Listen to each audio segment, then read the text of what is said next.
Good morning and welcome to Mind Shifters Radio. My apology. I have gotten caught up here in Kansas City with babies this morning. And so I have been making some breakfast for Kaylee Joe and hanging out with my new grandson who I just met yesterday. And so time just ran away with the fact that the show is an hour earlier, seeing as I'm in Kansas City. So my apology, and glad you're out there and here to say hello. Celinda, hi, Susan. Camille, welcome. Delighted you're here. And it would be awesome to have somebody push the button and say hello and tell us what's going on in your world. I'm just in a wondrous space here. You can hear a little voice. Can you say hello, Kaylee Joe? Say hello. Some of you will remember when Aria Rain was small and would be on the show. So Kaylee is now 2, and we just had breakfast, and I didn't realize it was so late, so my apology for being late getting on with you. But delighted that you're here, and our conversation yesterday was, I think, went in a number of different directions, and hope it was useful. And I would love for someone to push the go button, call, say hello, let us know what's happening in your world. It has been hectic since I got here last night, and I have not prepped anything for the show as yet today. So what's on your mind? Let's have an open conversation. And we've got a Miss Susan. How are you, young lady?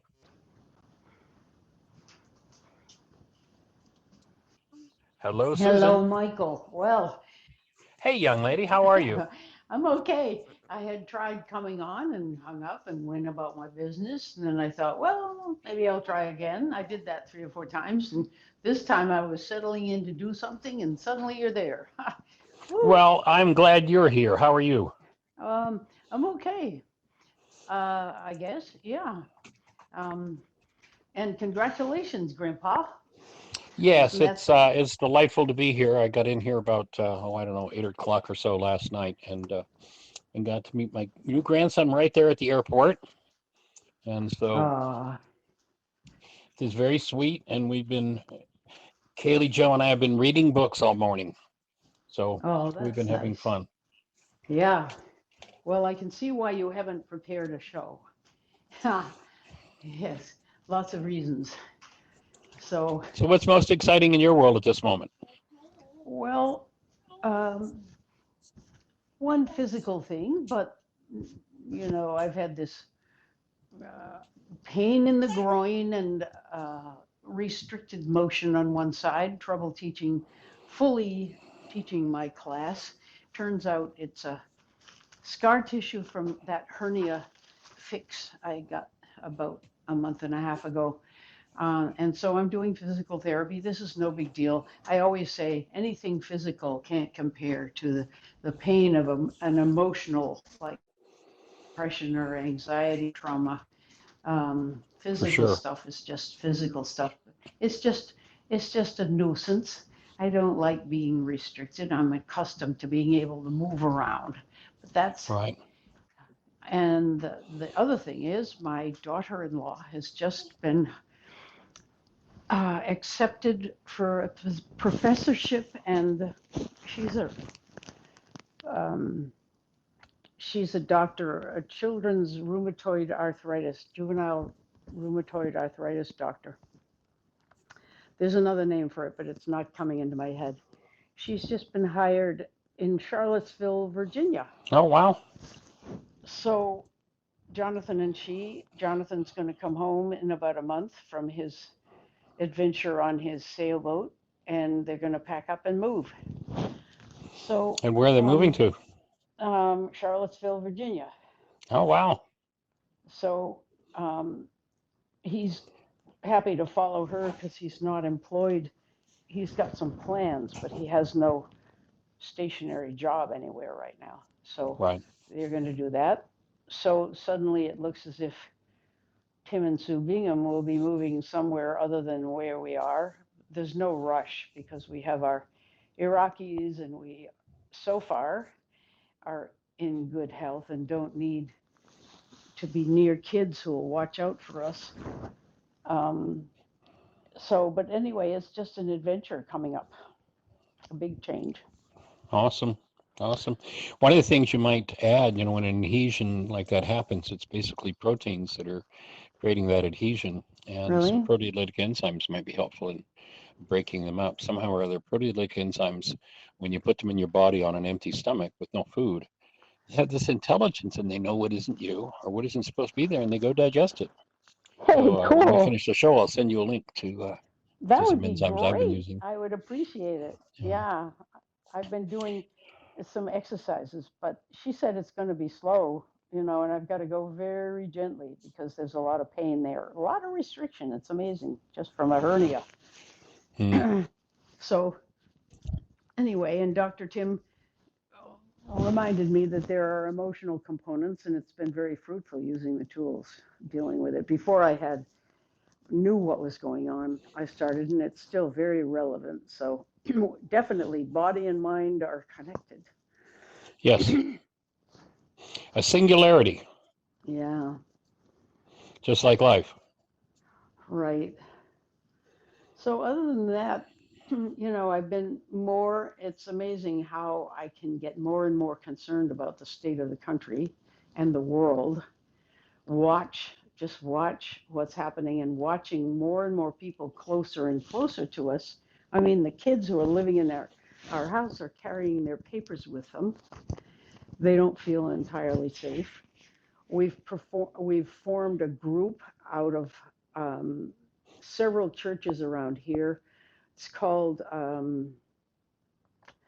something like instant response to ICE showing up at the Right. doorsteps of refugees. We are on a call list. All we do is go there, and we're very several levels of us. Tim and I are at the most benign level of just going to be nearby, try to Witnesses.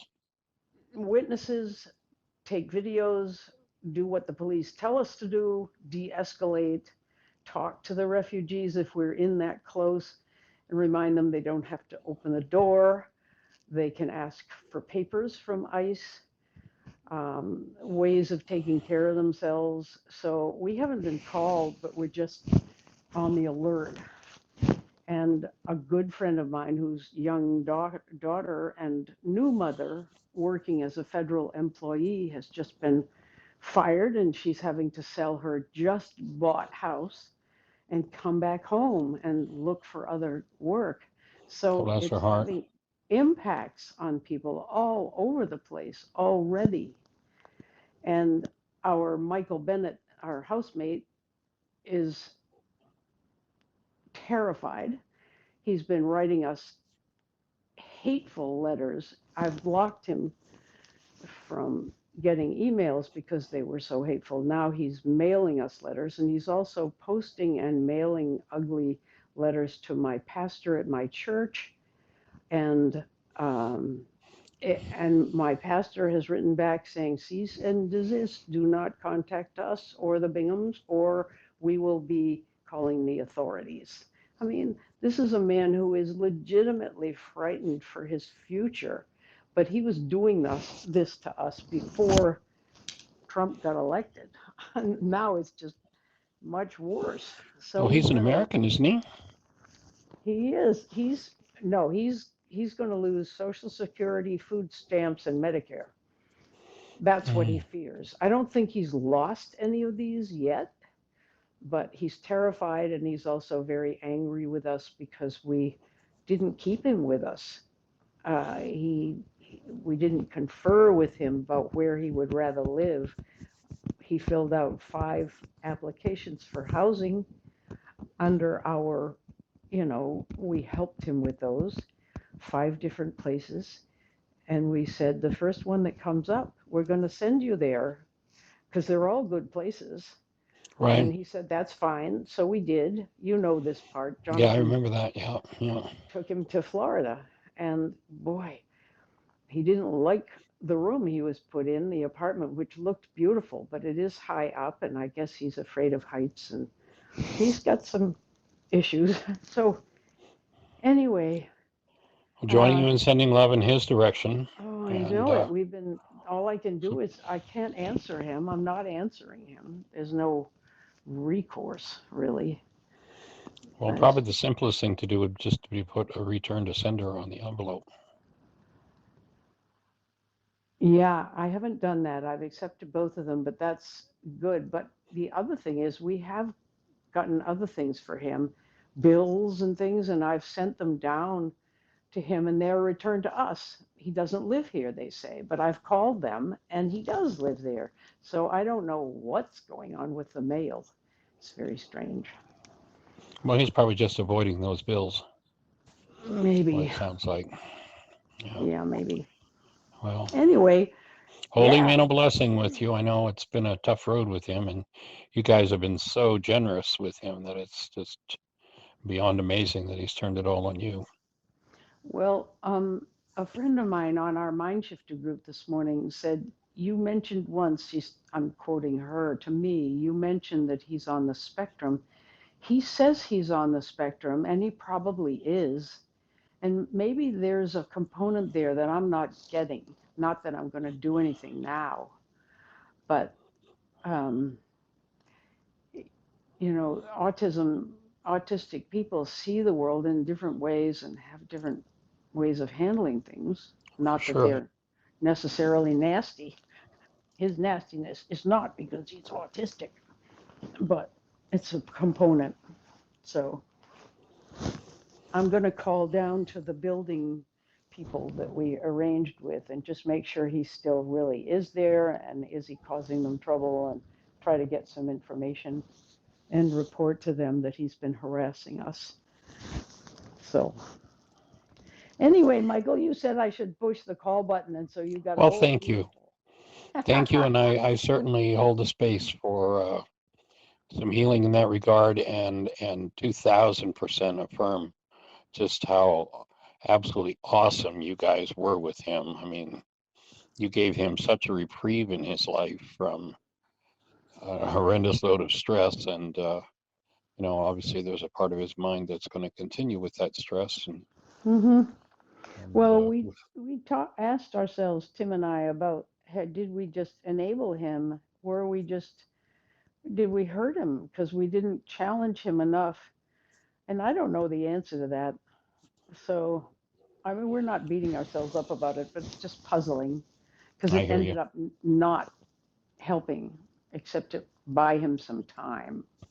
Yeah, I think you gave him a pretty nice reprieve from the life of stress and trauma that he had created for himself. And Mm, so holding you in a blessing for that, and holding him in a thanks. blessing and the ability to receive it.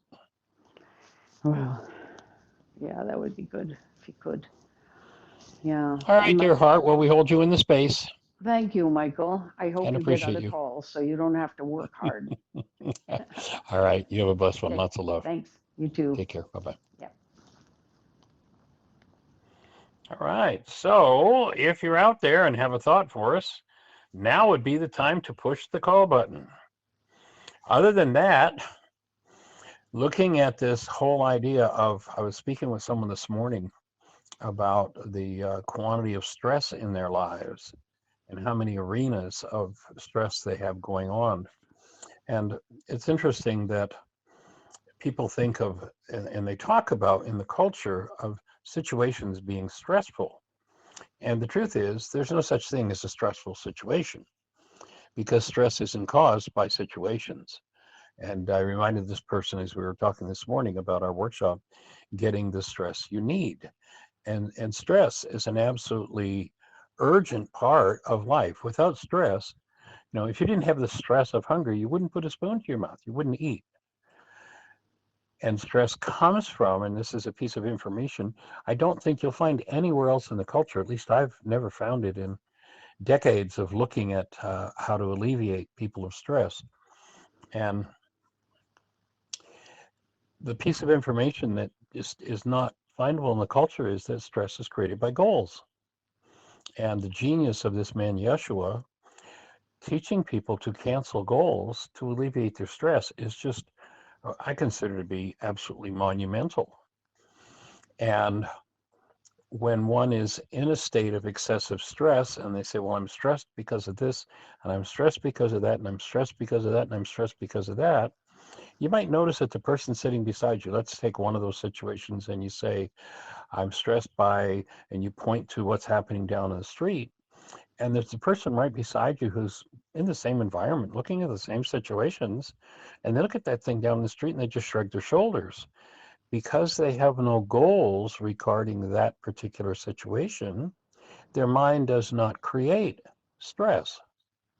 And you say, well, but there are certain things that I need to take care of, so I have to have goals around that particular situation. And I say, yes, I agree with you. I hear you loud and clear. That is a necessity. And what you might want to notice is that if the stress that you're creating for yourself brings in or resonates or incorporates some form of hostility or fear, then by canceling the goal related to that situation, you collapse the perceptual mind's construct and you get to drop into the place where that hostility or fear resides. And as you access that deeper part of your own mind, you have the opportunity to clear that out of your system. And once that's cleared out of your system, you can load a goal again about that same situation. It might be a different goal now, but you can load a goal about that situation and you'll have stress. And the stress will prompt you to do some form of behavior. But the behavior that you'll do, if you've cleared out your hostility or fear in regard to that situation, will have no hostility or fear within it. And that's the really the crux of why this process out of the first century Aramaic language of forgiveness. Because when I cancel a goal that I hold for any situation, I get to look at the hidden parts of my own mind that are incorporated into my perception. You know, you look at a situation. Jeannie has a favorite food from when she was a kid, and that is cornbread and milk. And so every time that we make some sort of a meal that has cornbread in it, she always makes extra to put milk in. And I look at that and I go, ooh, you know, no appeal to me whatsoever. But she has brain cells of sweetness and family and fun and all those things tied in with something as simple as cornbread and milk. There's another food that she really likes, and we've gotten into. Oftentimes, we'll do ice cream for dinner. Now, our ice cream isn't something we go out to the store and buy sugared, cow's milk or what have you. But what we'll do is we'll take fresh fruit, we'll take a nut milk that we have, or pardon me, frozen fruit usually, and we'll freeze it and we'll make a fresh ice cream out of frozen fruit primarily. And one of the things that, I can always see the smile on her face when I pull out the dark cherries and I get out the coconut and the pecans. And she knows I'm making pecan cherry ice cream. And every time, if one of those components is missing, it's like, oh, this is good, but it doesn't bring that full flood of the wonderment of being a child and having that as her favorite treat when family gatherings happened. And so when you look at something like that, and we each have our favorite foods, and if you go back, you can look at, it's not just the food that you're enjoying, it's all the energetic patterns within your structure based in the active presence of love and family that makes that so desirable and so fulfilling. When you realize that, and then you look from the opposite perspective, you look from the point of view of a, a painful or a traumatic situation, you say that is painful, and you realize that, of course, short of somebody coming and punching you in the nose, there's no that is painful. But if there is pain within you, any that, any circumstance that resonates for you, that pain will seem to be the cause of your pain. Because when you are in a situation that you have goals for, and those goals resonate some of those old energetic dynamics, look at the negative side of looking from the perspective of something as simple as that ice cream for Jeannie. And then you flip that over to the negative side and you see that that's an opportunity. Now, Jeannie's not going to go in and do worksheets around getting rid of her joy and delight and the good old family feeling that comes with cherry pecan coconut ice cream. But if cherry pecan coconut ice cream was served in the middle of a traumatic dinner, or it was a regular food that was served, and there was pain and family conflict, and sadly there are a lot of situations where the family conflict happens around the dinner table. And so that would be the situation where the same external fact, that pecan cherry ice cream, coconut ice cream, could be related to, in physiology, energetic patterns of pain and trauma. And the whole idea of canceling a goal in a situation, especially where there is pain and trauma, is to be able to drop into the energetic patterns that are not conscious. But as you allow yourself to become conscious of them, when you breathe into those energetic patterns, even if you can't decode them, even if you don't know exactly what they are, all you need do, if you realize, gee, there's a discomfort in my physiology, or maybe there's a physical pain, or maybe I acknowledge and see that I go into certain situations, and every time I do, there's just this discomfort and upset, and I have no idea what it is. Yeshua has this absolutely awesome tool. In that situation, when you think about the whole circumstance, what is it you're focused on? Are you focused on what's at the table? Are you focused on the person sitting across from you? Then look at, if it's, let's say, involving that person, then in the current moment, if that, and you'll notice that people we tend to go into a pained perceptual construct, or we tend to move into higher levels of stress when someone is not fulfilling a goal that we hold for them. And recognizing that, then if I'm sitting across the table from someone and there seems to be no reason for this, all of a sudden I'm just in physical discomfort, mental, emotional discomfort. Is there something I want from this person? Is there something, and it might seem outrageous, but really looking at, where is the goal in my mind that's driving my physiology to produce this pain, or, as the situation described with Jeannie in the ice cream, this pleasure? And when I forgive as to the goal I hold in the situation where pain comes up for me, then that which occupies my awareness, what's going on in my 9-bit mind, in my conscious awareness, by canceling the goal, collapses. And when it collapses, I get to look at that deeper hidden part of my own mind. And as I look at that hidden part of my own mind, I'm able to breathe. I'm able to bring that energetic pattern that is based in discomfort forward.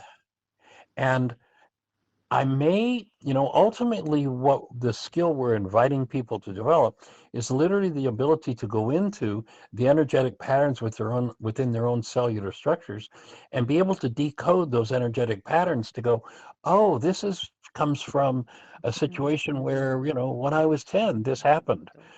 That we can actually bring those things to cognitive awareness. And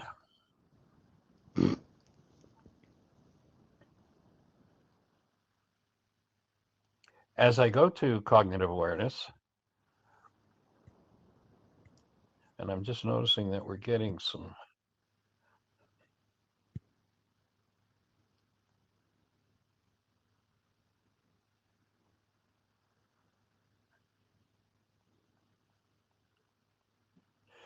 Excuse me.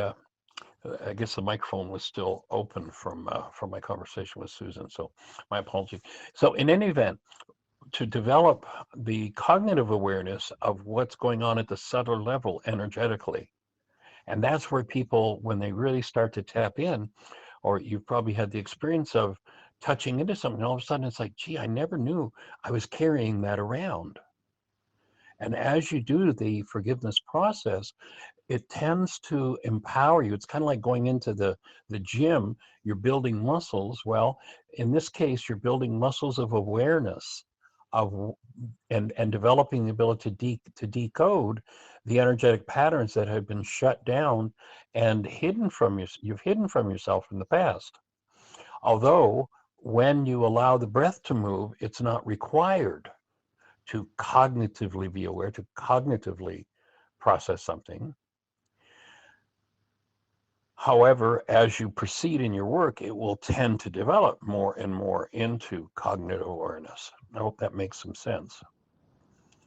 And if that makes sense and it brings up any questions, it would be awesome if you push that call button on in the app and then answer the little questions. I don't remember exactly what they are that come after the call button, and then hit the second lower call button and say hello. It'd be awesome to get a chance to chat with you and say hello.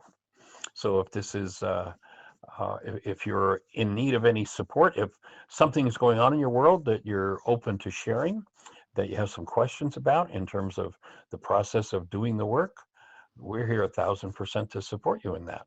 And so if you just hit that call button, we'll be having a conversation.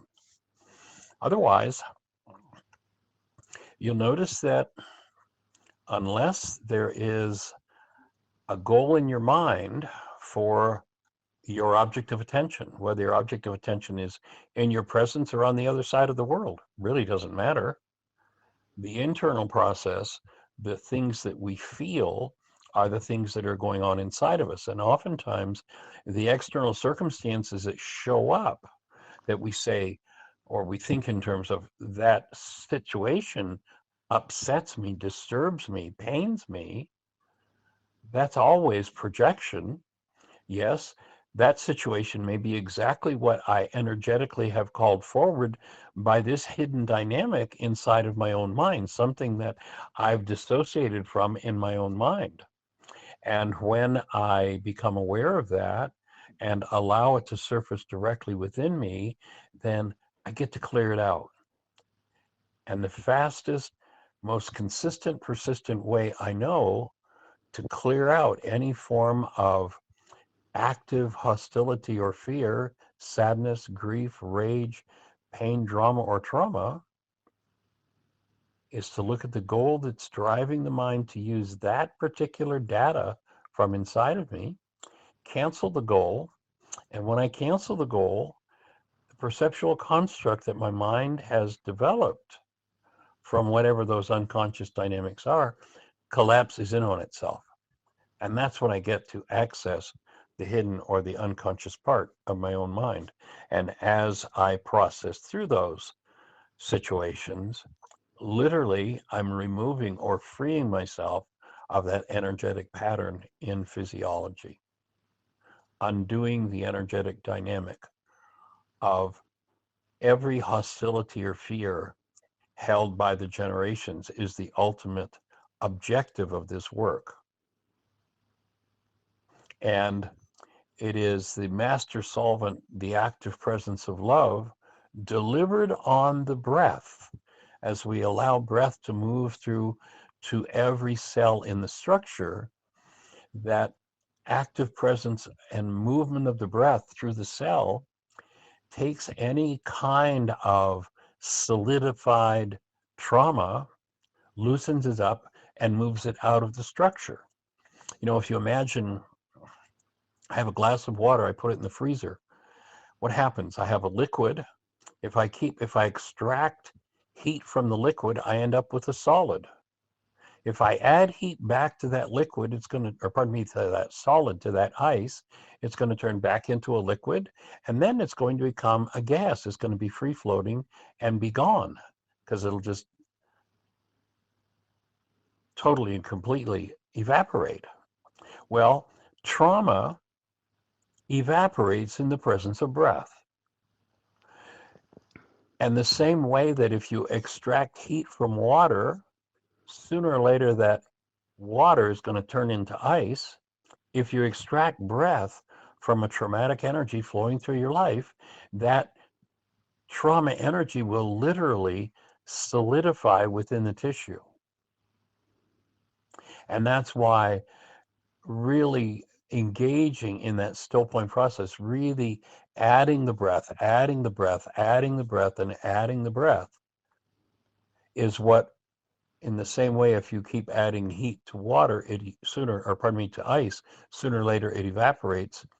As you add breath to trauma, and I'll say that, I've been breathing people doing the still point process for over 4 decades, and I've watched every kind of pain and drama and trauma that people have had just literally evaporate. And to the point where it doesn't matter what it is. If you will breathe sufficiently through whatever's coming up in you, that trauma will evaporate. Layer by layer, level by level. It moves that energy out of the system.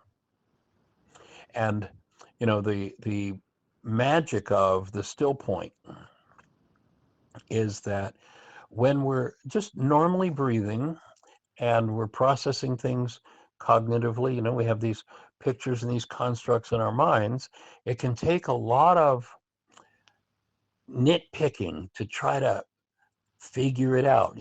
Most people, if you talk to people about, how long they've been on a healing path, they've known they had to do some healing.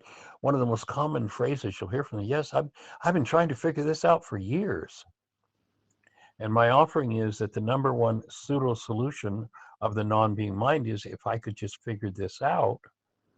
Whereas when I will add the breath back to those solidified energy patterns, I'll come to the point where sufficient breath added, I move into a still point.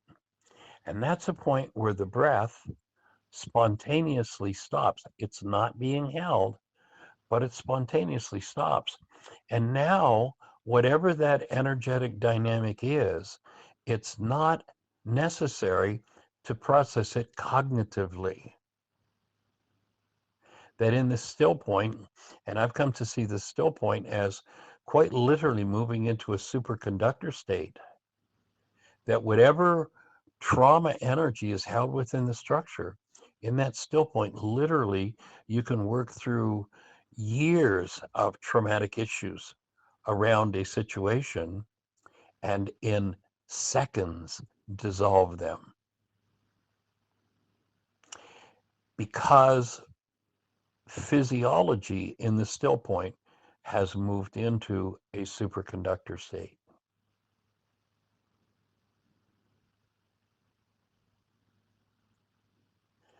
And so just gently allowing the breath to move through your structure can be such a powerful gift to give yourself that it's just beyond amazing. I hope that fits. Hope that makes sense. And if you have a question or a thought for us, hit the call button. Let's say hello. We've got about, let's see, we've got 14 or so minutes left. And so it would be awesome to hear from you what's happening in your world, what's exciting in your world. And of course, we don't have a call-in number anymore. You just hit the call button in the app, answer the question or two that pops up in a little window that opens, and then hit the second call button down below, and that will raise a hand in this awesome little app that we call Needle. Much appreciation for the fact that we have access to this app and that it's giving us a venue with which to interact with people literally all over the world. And so extending that presence of love in your direction, I'm glad that you're with us. And breathing with you. Adding the additional presence of love that I'm getting to experience here today, now that I'm in Kansas City with my new grandson, who has been circling the earth now for 12 days. So pretty awesome little tiny guy that I haven't gotten to get a nap with him on my chest yet, but I'm looking forward to when that happens, hopefully within the next day or two. And just breathing with him. In the meantime, I've been having my granddaughter's now 2, so we've just been hanging out and reading books this morning. So having a sweet morning. So if you're out there in listener land, we appreciate you being here. If you have a thought for us, question for us, support needed, push the call button, say hello.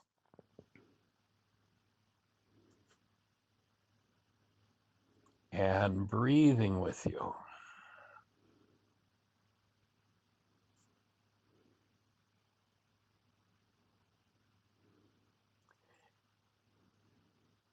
Unmute me, please. Won't let me in. Celinda, let's see if I can see what's happening. Why that's not letting you.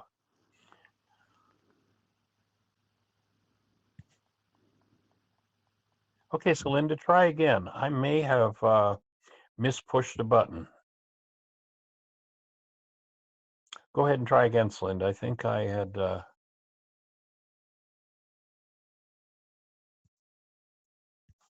perhaps. There you go. I see you now. Celinda, hey there, young lady. Welcome.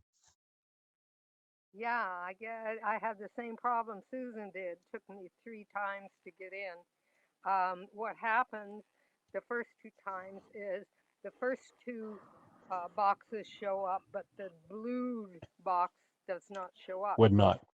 yeah, I just I have think that was my mistake, Celinda. My apology. no problem, dear heart. Now, I have a question first to ask you. Go for it. And also very thankful for what you've been saying because the repetition that the goal is what causes the stress is what's so easily forgotten for me. So that Well, reminds actually, just a slight refinement there. It isn't the goal that causes the stress, but me. it's the goal that brings the stress energy into play in our perception. So if we're holding an old energy of some sort of pain or trauma that we've denied, dissociated from, hidden from ourselves, that can remain hidden. And so its impact is damage in tissue only. But when I load a goal that resonates and bring that into activity, it's actually not the goal that's the cause of the stress, but it's the driver for the perception that brings that energy up that needs to be healed. That's good information because I didn't make the refinement of the stress is still in my biology, but until I link that physical stress, just until I link the stress with some emotion that is driving, is fueling that goal, I can't bring it up from the unconscious. Am I understanding it better? That's getting closer, but the key being that you know, you've heard me use the example before of, the recruiter goes out to the high schools and looks for the best football players and recruits those football players. A goal is like the recruiter, it's out there searching, searching, searching. And so when I load a goal in my mind, if somewhere in my physiology there's some sort of pain related to that goal, the stress is created by me loading the goal in my mind, then the pain attached to whatever surface is what I now have the opportunity to heal when I cancel that goal, collapse that construct in my mind. And when it collapses, it drops into its own root. And that's what gives me access to the pained energy that needs to be processed out and breathed through. Does that make sense? It makes sense, but it slides away, so I'll just have to keep repetition. It's my absolutely best way of learning.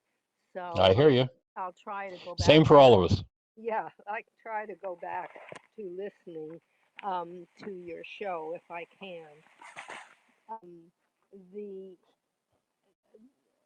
yeah, that that sense now that might be running in my subconscious than the conscious, right? Say that again. My goal might be running in my subconscious. Might even Yes. be aware of it. Yes, we can live our whole lives with goals that literally are genetic, Goals, once a goal is loaded in the mind, there are only two ways to get rid of it. One is it needs to be canceled. Two is it needs to be accomplished. So if we've got a goal that goes back to when I was 3 years of age and I was never able to achieve that goal and I've never canceled that goal is still running under the surface. And I may not be aware, there's actually the best demonstration or explanation I have for that is I remember working with a woman in Atlanta way back many, many years ago. And this woman was, oh, geez, I don't remember exactly what age she was, but she was a fairly young woman.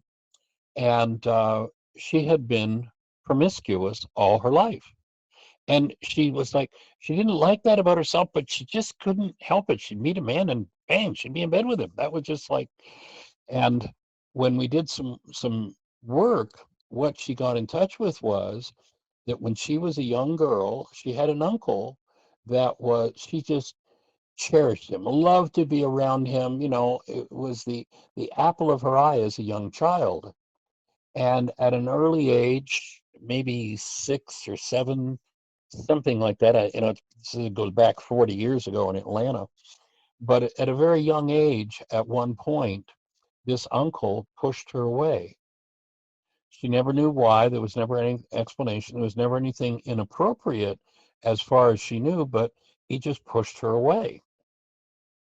And what she got in touch with that ended her promiscuity was that she just wanted to be close to him. And when he pushed her away, that goal was certainly not achievable. And every time she would connect with the man, she'd want to be close. And when she got in touch with that memory that happened when she was very young, that was the end of her promiscuity. She was back in control of her life. So we can, early goals can still, when the behaviors attached to them are in the unconscious, and the goal is still there, they can come up and, without awareness, become the driver for behavior. And that's where she was able to change that behavior.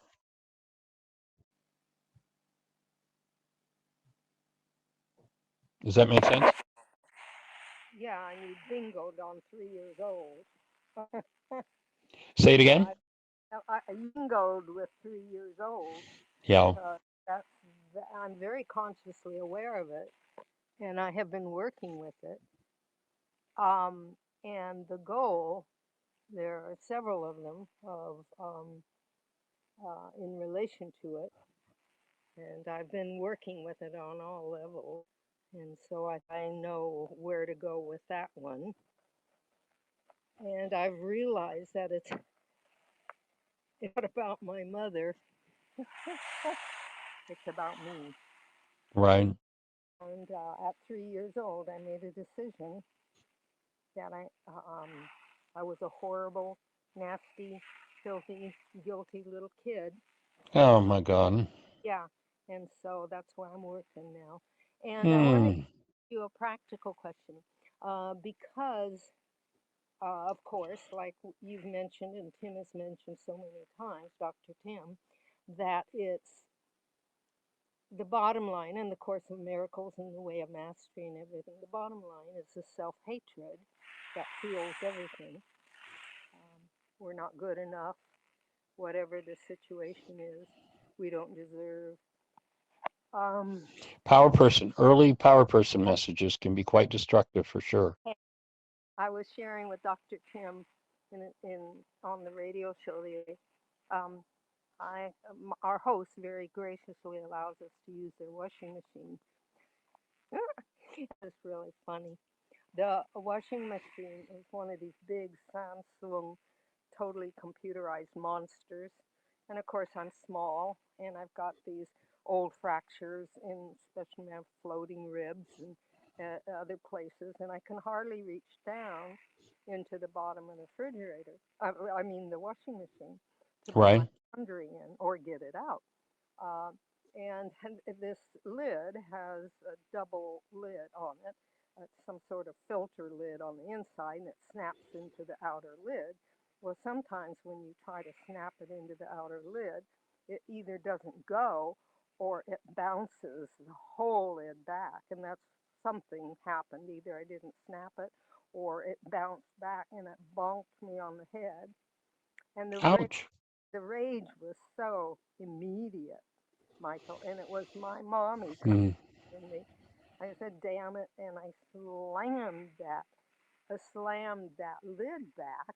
And if it had been a person, I'd have probably hit the person. Mm. And it was an immediate awareness. Right. Oh, Good Celinda. catch. Yeah, oh, this power person dynamics. And then after that, I had a dream. I was lying in bed and I had done the 12 step amends with my mother a long time ago when she first was dying in the hospital. And then after our interchange, she decided to live a whole another year, bless her heart. And our relationship just transformed. It's the beginning of a real transformation before she died. And I realized that I got in touch with when we lived in Japan when I was 6, and there was an artist, a Japanese artist. She was a manager of an art studio, who both of us were very, very fond of. I just loved Right. Kwajin was. I've always had a love affair with things Japanese ever since. Um, but I think she might have had a romantic interlude with him, and she also had one with Dutch sergeant while we were in Japan. Her husband was on the Korean front.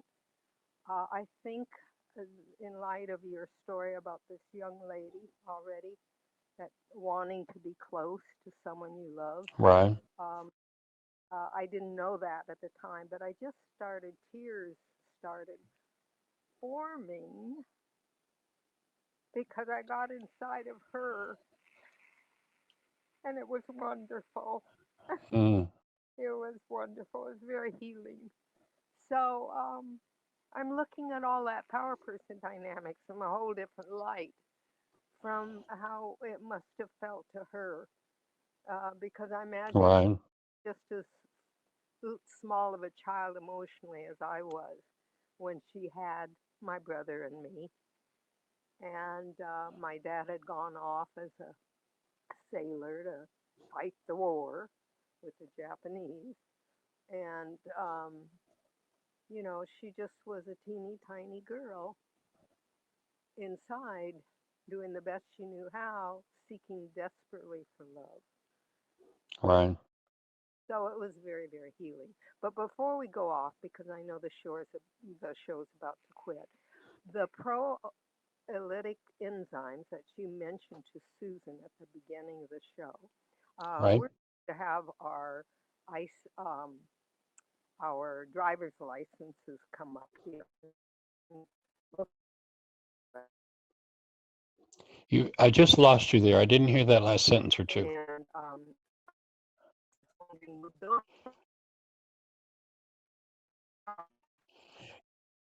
You're cutting out, Celinda.